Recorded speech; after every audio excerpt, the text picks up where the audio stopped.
The other day I ran into a friend that I haven't seen for a while, and we started catching up with each other, and they asked what our travels were for the next year. So I explained to them that my husband and I are actually leaving our jobs and we are going to start traveling at the beginning of 2026. And they were kind of shocked, and they were like, "Wait, what? You're gonna leave your job? Like, you're not old enough to retire. What did you do? What's your secret?" And without thinking, I just answered, well, we saved money and we invested. I thought about this later that day and realized that it's not that simple. It was more that we had adopted a minimalist mindset of being intentional with every aspect of our lives. We did this on purpose. So today I wanted to share with you 10 things that made early retirement possible for us. First, something important. We did not win the lottery, or we didn't have a big income, and we don't have a pension for our retirement. We raised a family and we lived off from 1.5 income because I only worked part-time. We made less than 6 figures for most of that time. It wasn't until recently that we hit that number, and it wasn't fast. It took us 15 years of being intentional, of having a minimalist mindset, living simply, and learning along the way. So the first step for us is that we had to learn about money. We read all kinds of books and read blogs. This was 15 years ago, so we didn't have the access to YouTube videos like there is now. But we did a lot of reading and research about how money works, how to make it work for you, and how to invest. So we put that extra time in before we did anything else. The second thing we did is we made a decision to save money. It wasn't like a goal or a dream. It was a decision. We held ourselves accountable for this decision. So a little bit different than a goal. A goal is just something that you try to reach. A decision is something that you do. So the third thing that we did is that we started looking at money differently, using a minimalist mindset and realizing that our choices define our future. So every time we spent money, it impacted our future and what we really wanted. So every time I would go out and buy a new pair of shoes or a $5 coffee or even going out to dinner, those small choices made a big difference in what we were able to save each month. The fourth thing that we did is we stopped upgrading our car. First of all, we were a one-car couple and family for a very, very long time. So that did save us a lot of money. And we thought, well, since we're saving money here, we can buy new cars every few years or lease new cars, and it's totally fine. But when we started running the numbers, we realized that we were spending a lot of money on this new car. And then we went ahead and just bought our last car, didn't lease anything, didn't trade it in for 11 years. It actually died. So we had to sell it because we didn't want to pay for the engine repair. And then we also had a second car, only 3 years of that 11 years that we had the first one. So we have been able to save a lot of money that way. Our second car is now on its 11th year as well, but I don't think the engine's going to die on that one. The fifth thing that we did is we had decided, since we were already in a home when we started working on our financial choices, is that this house that we bought in our early 20s was going to be our forever home. Now, when we first bought this house, we weren't planning on doing that. We thought that this was going to be our starter home. Like everybody says, you buy your first home and then you upgrade as you get older and make more money. Well, for us, we decided that that actually was not the plan. We wanted to save that extra money. Instead of always upgrading our house, we stuck with the same house. We have been here for 28 years.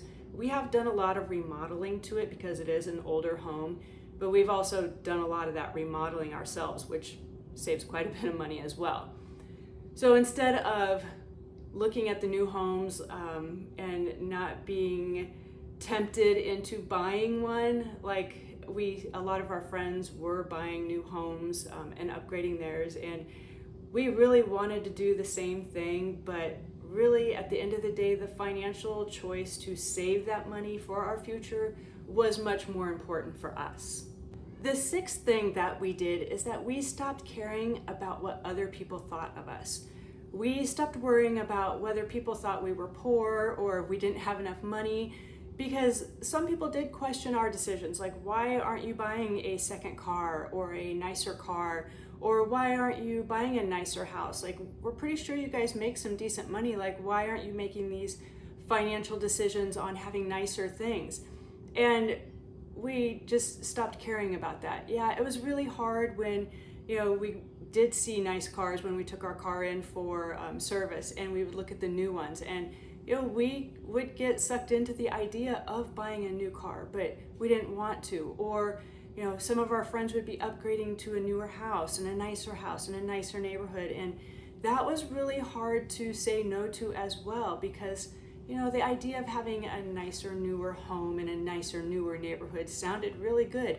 But our financial goals, our decision to reach financial independence was way more important to us than upgrading these things and worrying about what other people thought of us. The seventh thing that we did is that we stopped chasing trends. And this goes especially for having kids, because kids really like to collect things or have the latest, greatest things like their friends have. And our kids did have a few things, but we didn't get caught up in the collections or, making sure that they had the newest phones or newest gadgets or anything like that. We made our kids work for some of that stuff, and they paid for their own things instead of us giving them all those, newest trends type of thing. But it was also for us too. I tried to avoid the clothing trends or, home decorating trends, all that stuff. We just stopped doing all those things, and that saved us a lot of headaches and also a lot of money. The eighth thing that we did is that we made monthly savings a non-negotiable. So what that means is we made sure that our savings was treated like a bill. It was the same as making a house payment or a car payment or whatever payment that we had to make. It went into savings right away. It wasn't something that we did at the end of the month after we've spent the money that we think we needed. It was required that we had to put this money in. And yes, sometimes that did cause us to have to, cut out a few things, but in the end, for us, it was worth it. So number 9 is that we also adopted a simple living philosophy. We wanted to keep our costs low and our wants few.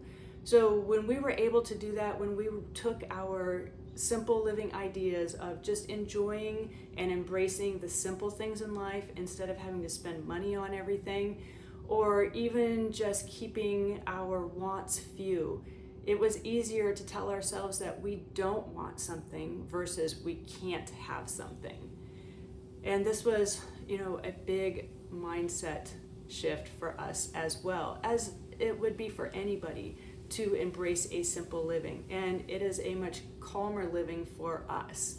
And the last thing, number 10, is I feel like one of the most important things that people don't take advantage of, and that is invest money, even if it's just a little, early, because compounding interest just adds up so much quicker. So if I saved $20 a month when I was younger, I would have a lot more, and it'd be a lot easier than if I waited until I was in my 40s to start saving.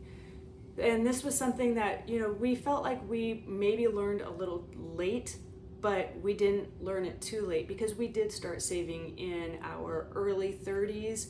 So we were able to get a jump on that and actually take advantage of the compounding interest.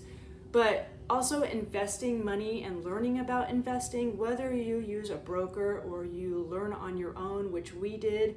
My husband loves to research things and loves studying things, and he has had a lot of fun learning about investing and where to invest our money, and it's paid off for us. Each of these steps seem small, but together they changed our lives. Our early retirement wasn't about luck or about our income. It was about being intentional, about using our minimalist mindset on every choice that we made. So whether you're working towards financial freedom, early retirement, or you just want to pay off some debt and save some money, start with one thing. Build on top of that, add more things, and do what works for you. Because small steps done consistently really do add up. And remember, it's not about having more money. It's about creating a life that gives you time, peace, and freedom. If you're interested in more, please leave a comment, give it a thumbs up, subscribe, and join me for more videos on minimalism, simple living, saving money, and retiring early. Thanks for joining me today.